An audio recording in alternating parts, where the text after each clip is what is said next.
Yeniyetmə dövründə uşaqlar hansı psixoloji mərhələdən keçirlər? Yeniyetməlik dövrü böhran dövrüdür və ən bərbad olan bir siz nədir?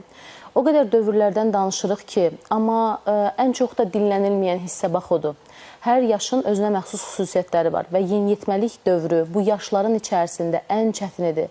Çünki bir uşaq böyümək və uşaq olmaq arasında o qərəzliliyi hiss edir. Bir tərəfdən böyümək istəyir, bir tərəfdən də tam böyüyə bilməyib, bir tərəfdən azadlığı istəyir, bir tərəfdən də azadlığın məsuliyyətinin və məhdudiyyətlərinin də altına girə bilmir. Və bu dövrdə uşaqların ən təməl hiss elədikləri emosiya qəzəbdir, aqressiyadır. Uşaqların hiss elədikləri o aqressiya onların təməl duyğularından biridir.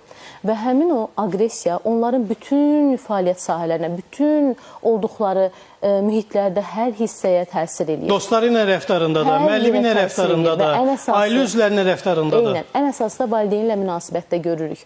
Ancaq ehtiyacımız olan, bizdə belə çox yanlış anlaşılan bir şey var. Uşaq qışqırdısa sakit ol, heç nə demə. Xeyr, əslində uşaqlarımıza sərhədi göstərməyimiz lazımdır. Qışqırığa, çığırışa, qışqırıqla cavab vermək lazım deyil. Sərhəd göstərməyi uşaqlarımız bizdən öyrənir. Ancaq biz onlara sərhəd göstərməyi öyrətmirik. Öz üzərimizdən, onların davranışları ilə bunları göstərməyimiz lazımdır. Bir aqressiya, yeniyetmə bizə göstərəndə onun yaşının bir xüsusiyyətidir.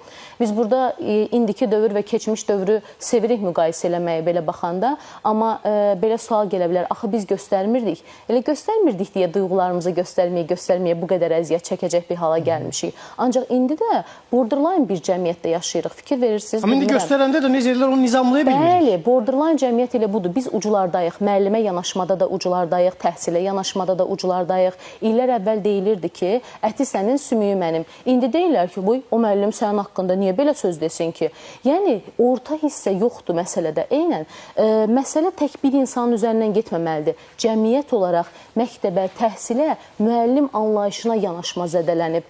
Əslində, Atəş xanım, siz bu dediklərinizdə müəyyən mənada verəcəyim sualın bir hissəsini cavablandırırsınız.